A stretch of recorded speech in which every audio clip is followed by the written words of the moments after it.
everybody. We'd like to wish everybody a happy Christmas, Hanukkah, Festivus, whatever you celebrate. It's Chinese Christmas too. Chinese Christmas. Whatever that means. I think it was a great year. IGM restaurant, amps. Look at the number of people we've got here. It's incredible. You know, I think we're the biggest, second biggest amps chapter. I heard by counts second biggest, but that might have changed. But we're up there. And probably the biggest IPMS in Canada. I think, tied with Edmonton. Edmonton. So that's pretty amazing. We got a great turnout of members, modelers. We're growing continuously. So whoever says the hobby's dying obviously hasn't come here. Anyway, let's start. We'll do a quick one on the table. We got Scott. Oh, Sandy, before we start, let's do a quick summary for Robert, for the web, a bit about amps, about who you are, who we are. Can Okay. you do that? We're and I'll talk about IPMS. We're Fort York, Toronto. We're the amps Fort York, Toronto. We've got approximately 50 members. We meet on the first Monday of the month at the Bayview Centre. And from usually 6 to about 8, and we also, after the AMPS meeting, we have the IPMS Toronto. How many IPMS Toronto members do you have? We have about 70. So that's 70 IPMS. 73. Yeah. So how many you've got here tonight? Must have Quite a few. Quite a number. Yeah, quite a good number. Quite a good number. So IPMS, just to follow up, we actually meet after the AMP session here at Loblaws in Toronto. We've been a club that's been in existence since Derek started this in 1966, I believe. A long time ago. And you know, we've gone through our ups and downs, different venues. And I think now we're quite successful in the sense that we welcome all types of models. All types of models. Sci-fi, cars, anime, manga, you know, you name it, we welcome it. So if people are interested in joining, come to our website, by all means. www.ipmstoronto.com, and we'll have information there about amps as well. Yes. Okay. So having said that, I'll hand it back to Sadie to talk about. We'll just do a quickie because some people have already seen it. I think Scott, we'll start off with Scott. He's got an Abrams here. Yeah, the Abrams, that's a Dragon kit. I bought that here last year at Christmas time from Tom, one of the other members. Yep. Just to me it paints, some sand and some Mod Podge to do the base, and some resins and plastics that I made for the stowage. Excellent. You also done these busts here. Figures, yeah. If anybody wants to see something really brilliant, look at that Pickle Hab on. It's absolutely stunning. I mean, absolutely stunning. You've got what, 4 figures here? Yeah, You've got, 4 of them. They're all knockoffs, just bought online. It's all acrylics, the AK paints, and some of the Tamiya's, and a few Sharpie markers here and there. And the bases are just baseball stands from Michael's. Excellent. Very, very nice. I mean, they're all good, but Hindenburg is, to me, is just absolutely stunning. We've got a Citron. Who's heard of Citron? And that, what kit is that? And your name is? SK. Very nice. Apart from it being a Citron, of course, but it's still a very nice model. The real cars are a bit, anyway. I don't know, the Citroen cars are hell of a lot better than the Renaults. Well, yeah, well that, yeah. What company kit was that? What kit is that? Airfix. Airfix. Way back. What scale? Whoa. 124? Yep. That's a collectible. Yeah. You can't find it now. That's No. what I'm saying. That's a collectible. So Citroen rally car. Yeah.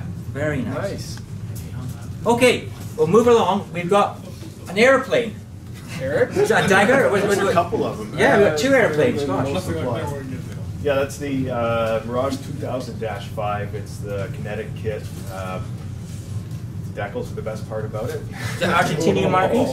No, it's in Taiwanese markings. Taiwanese, They're actually the okay. only operator of that particular aircraft, and they actually give you the decals to do it like every one. They only, they have like 22 of them, so you can pick your markings. I did mine in 20, and the markings is number 2018, so I remember what year I built it in. And yeah, that's about it. It was a bit of I think the kit is not an excellent fitting item, but even modern kinetic. yeah, they tend to rush it. There was a lot of like the surface quality is low, and the whole thing has to be sanded down before any kind of painting. It's just a pretty airplane. Pretty much out of the box. I added some brake lines, I think, a little bit of seat belts. That's about it.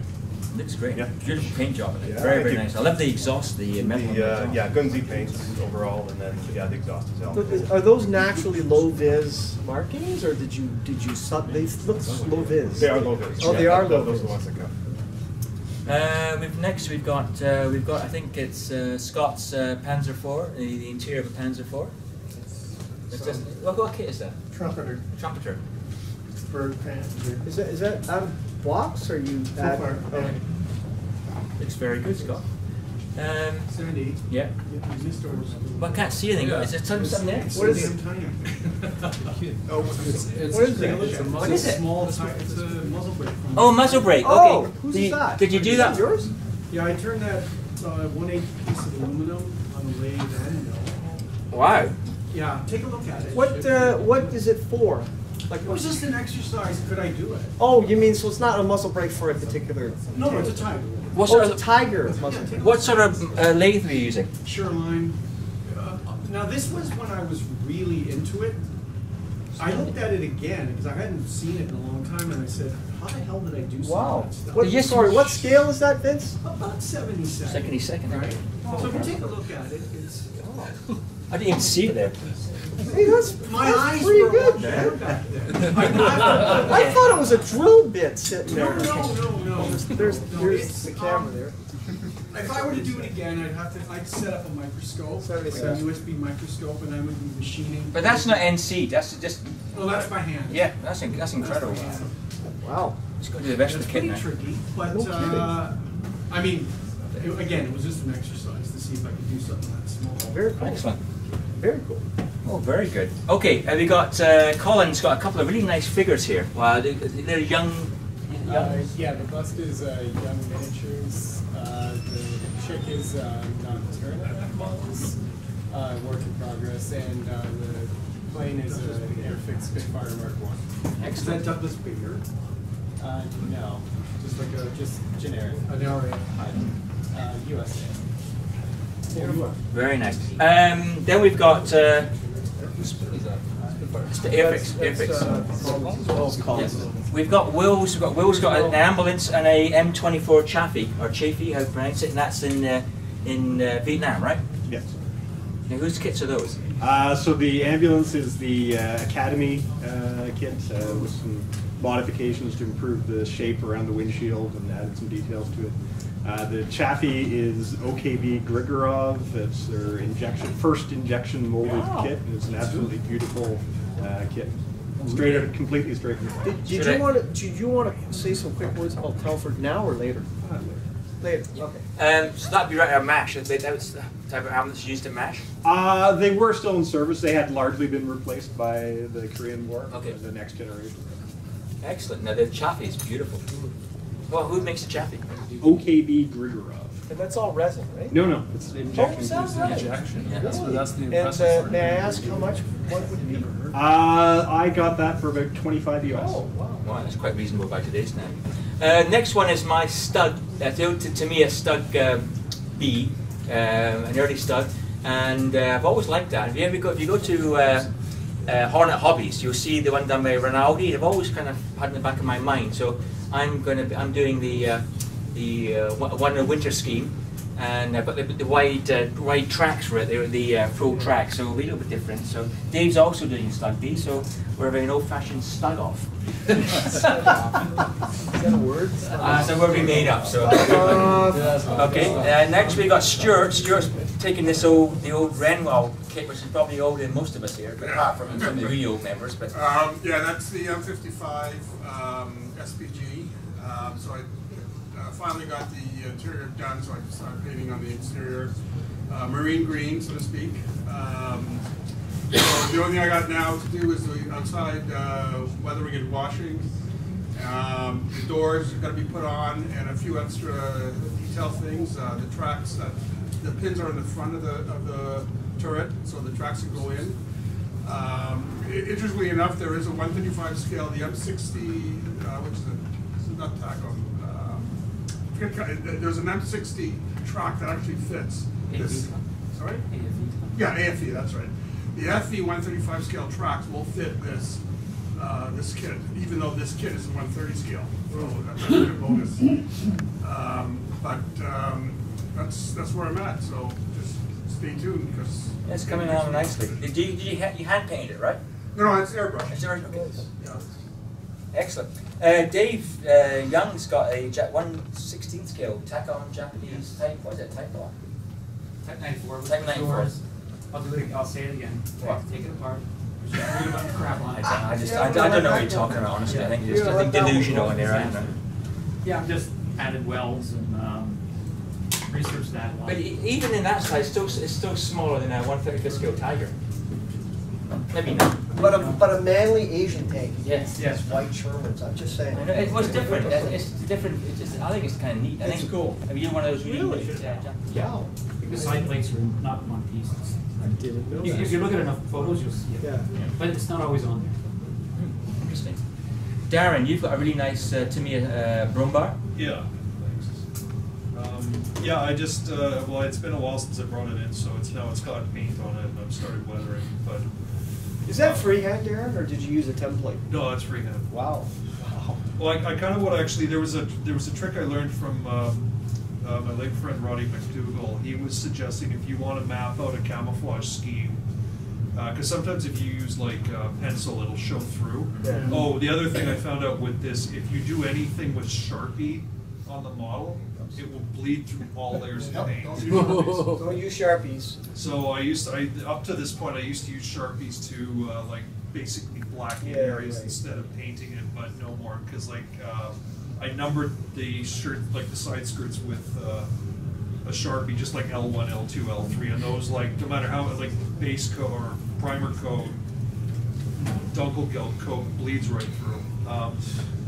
What was it? Yeah, if you want to map out like a camouflage scheme, you can use like water-based poster paint, and maybe just use that very thin. Sketch out where you want the camouflage to be. So say you're camouflaging like German, like red, brown, and green on a Dunkel Gilt base. Yeah. You do your Dunkel Gilt first. Sketch it out. Just like use like the green or the brown that comes with the poster paint set, and it has to be water paint, like water-based. You just sketch it out and then airbrush, not too thick with the water-based, and then when you're done, you can use like a wet paintbrush just to erase your guide lines. Oh, very good. So you're using it as a mask. You can also, I As a think, guide, use it as a yeah. mask too, Yeah, though, yeah. because if you apply the paint thicker, then it comes off with the water, and you're left with more of a hard edge sort Oh, of. I see. Okay. Let's do some Another thing seminars. you can use to sketch under acrylics, according to my acrylics paint teacher, is what's called watercolor pencil. And it's a color pencil. You can get in all kinds of different colors at art stores. But it's called watercolor because it's water soluble. You can actually get that at Colorado. Watercolor You can get that at Colorado. Watercolor pencils at Dollar You got it. Oh, wow. I saw it the other day. Excellent. All right. Who's on the Jeep? That's mine. That's very nice. Yeah, it's the beginning of, actually that's one, there's going to be three to form the locomotive, and then there's going to be a flat car and a box car behind that. Sweet. Like what nationality? Actually, you know, the more I've read into it, this is going to be, it's British, Anzac, Australian. It's going to be in either Burma or Borneo. I haven't quite decided which yet. Really? It's what I'm basing on the pictures that I've got. But I want to do one on its own just after D-Day, because 2 or 3 days after the 7th, the Americans and the Brits were putting these on the rails and sending them south, inland, with a couple of guys, just to scout out to find out where the bridges have been knocked out. Because it was faster than trying to go by road or to fly. Right. So they just went down the railroad tracks with the jeeps until they found a bridge knocked out and then scooped back. Wow. Yeah. Very good. So they were used a lot. They were cool. Outstanding, by the way. Is that yours, Armored Trains? No. Whoever's it is, it's fantastic. Yeah, it's a good book. The wheels are, I got them through Scale Link in England, and they're actually made by a French company. When I was researching it, I found out that the wheels they used were 1.5 ton Studebaker or GM wheels with the outer bead ring left off. And when you look at the wheel, you'll see that's exactly what it is. It was crazy. All they did was leave the outer bead ring off and it became a railroad wheel. Although there were some custom wheels made specially for them. Yeah. that unfortunately Scalelink in England doesn't have those anymore. But thanks to somebody I know, I'm getting some more resonance cats from those. Okay, last but by no means least, we've got a big gun. John, this is your Big Bertha. Yes, it's TACOM's 420 mil howitzer made by Crump.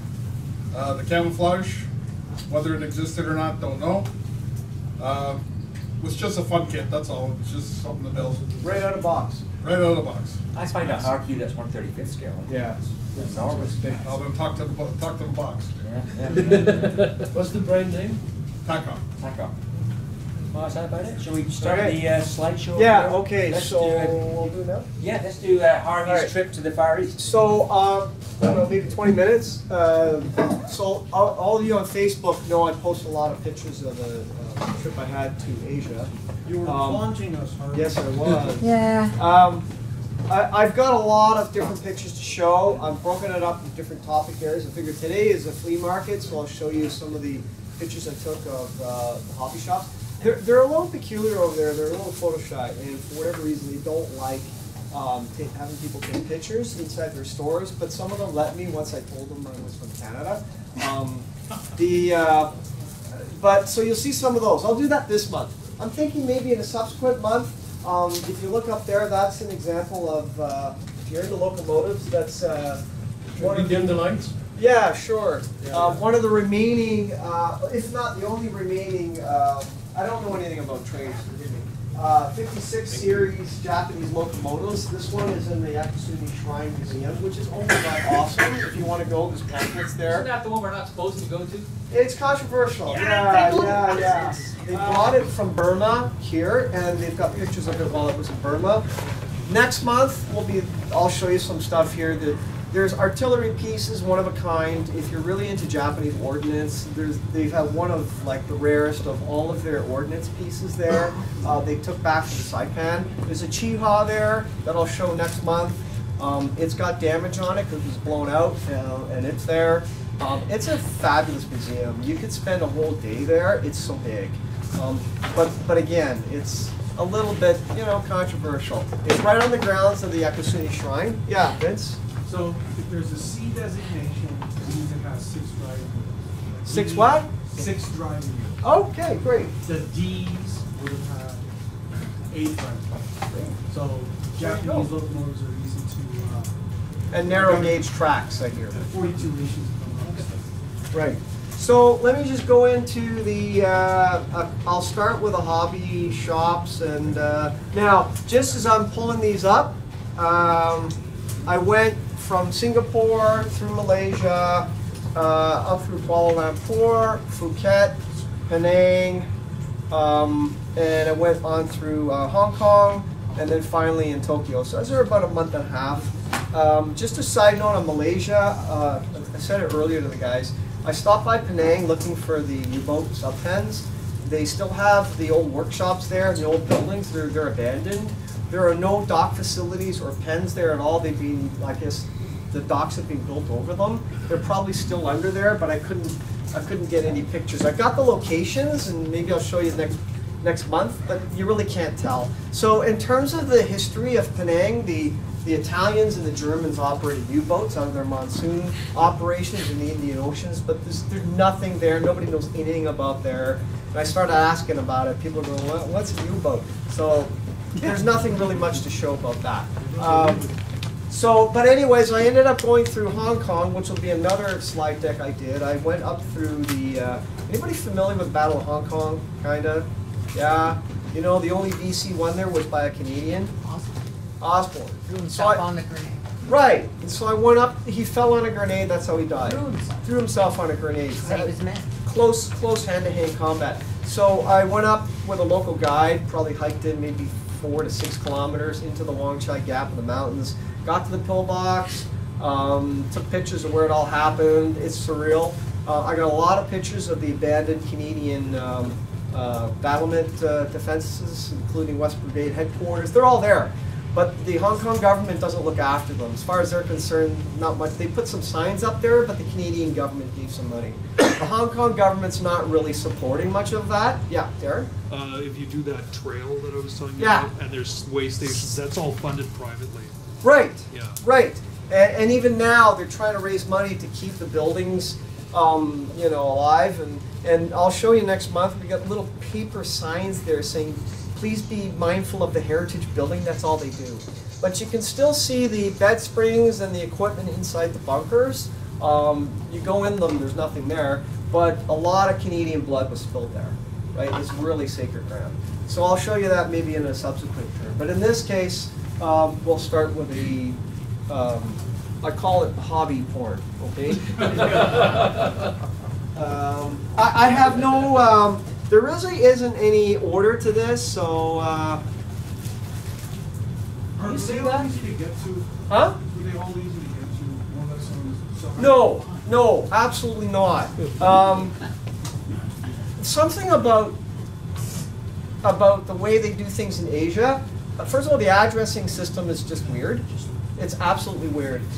Their address system is based on zones. So if like here it's like 5,000 yen, you kind of know where it is. Even numbers on the west side, whatever. If you go to Tokyo hunting, just don't even bother with addresses. It doesn't work, right? Because I don't understand them, and there's no street signs. So you just have to. I used Google Maps. That's how I found them all. And Sagang gave me a list, and I went on the web. You can't go by addresses. Actually, I got that list from Jonathan. Oh, Jonathan. Well, there you go. I discovered a few new ones. You'll see later. Yeah, that's what I wanted to get. The oddity with, especially in Japan, their hobby stores are inside other in some cases, they're inside other types of businesses. Yeah. So Yellow Submarine in Yokohama is inside a cinema. Like you have to go through the cinema to get to it. Like it's weird. They moved when I got there. Like the first Yeah, they address moved. I had, they moved 2 stores up. Yeah. If somebody hadn't been able to translate, I wouldn't have found it. They were in the same building, just 2 stores. Totally. And Volks has a location down in Yokohama. It's not bad.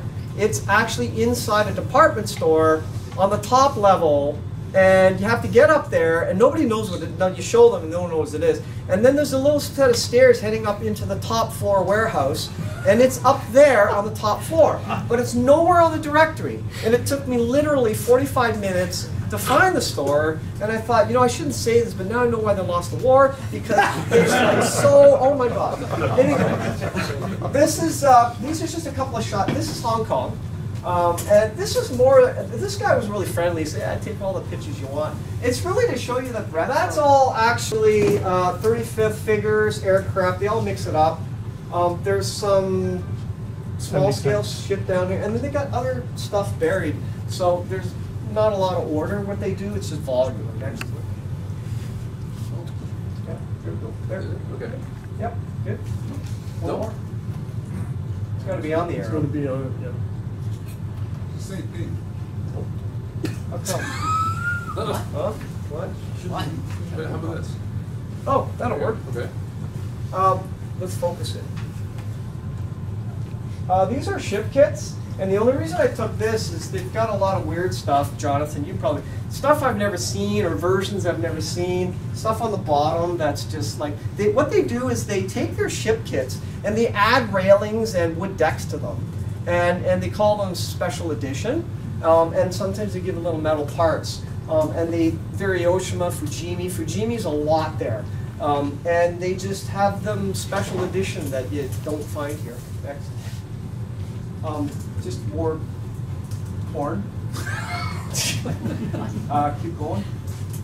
This is an airsoft place, only because I do like firearms. These are all replicas because they can't own them.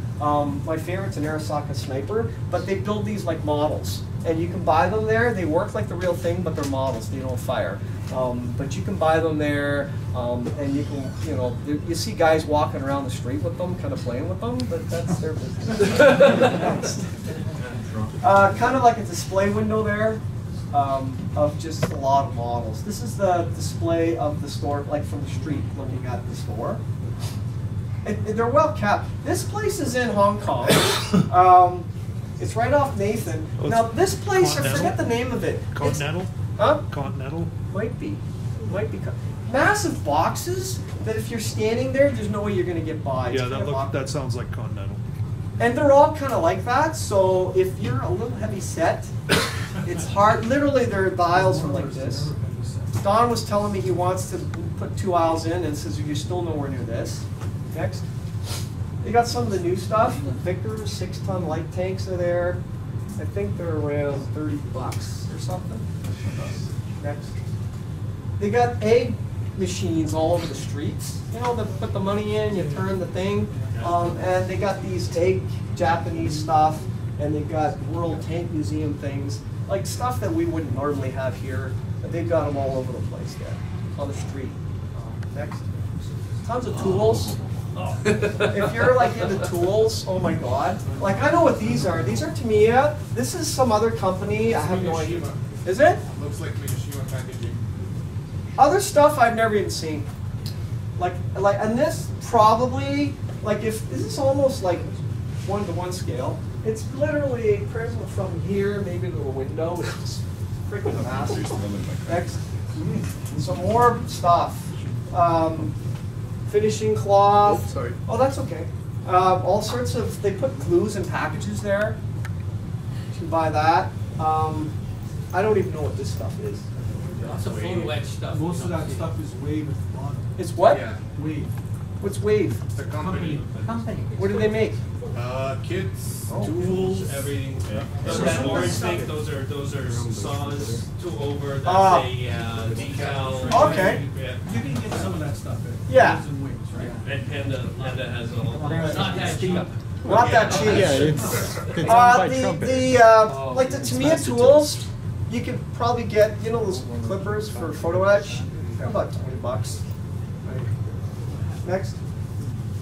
Just unusual ship kits if you're into ship kits like I am. Next. They got tons of egg models. I never even seen these. These are Japanese Navy vessel egg ships.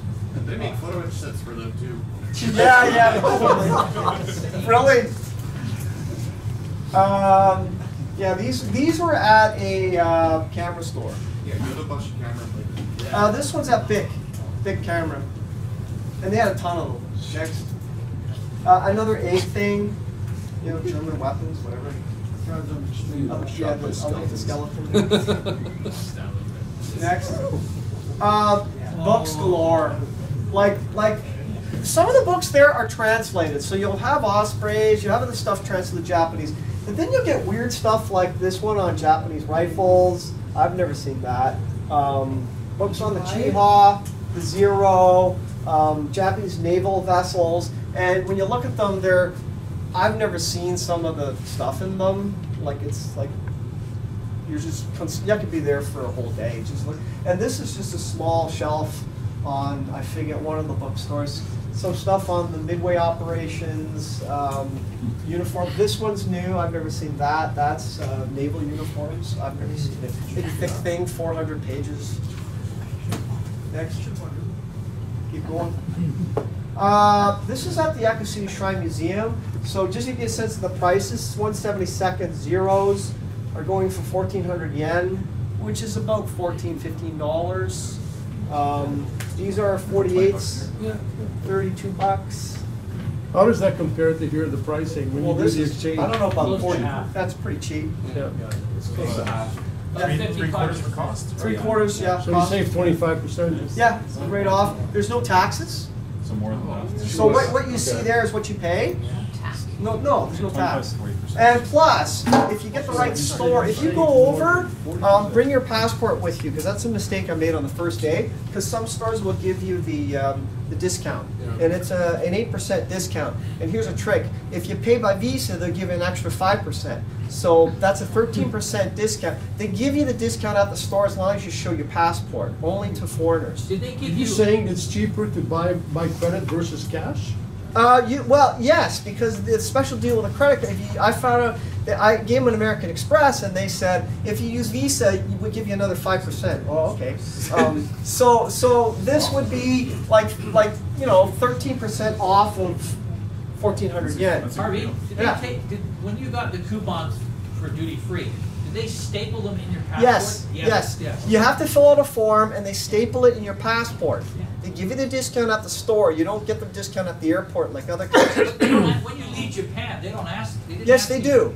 They didn't ask me. Yeah, but it's a hit and miss. Okay. But then now they set it up where as soon as you go through customs, you surrender the passport. All they do is they take the papers out and they file them.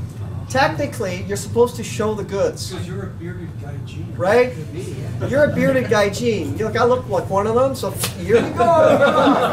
You over there and like this, right? As soon as I see you, it's like crystal meth, heroin. You know, for me, it's like, you know, homework books, chess sets, that type of thing. Anyways, so you get the discount on top of that. So if you ever go, just bring your passport. But not all stores give you the discount. You have some stores do, some stores don't. Oh, there's another trick to be real careful of if you do shop over there in person. Is they'll have two kits that look nearly identical, and they both have a drawing of the photo etch on it, but only one has it in.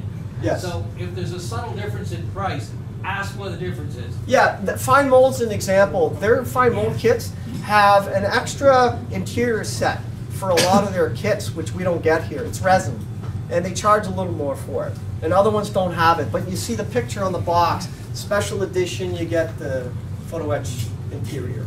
Right? Next. These are just, this is weird. This is packaged kits in bags. And I don't know where they got them all, but there's no box. But they're done up properly, right? Next. There's more stuff. Next. These are, do we have these here? These are pre-built 72nd aircraft in boxes.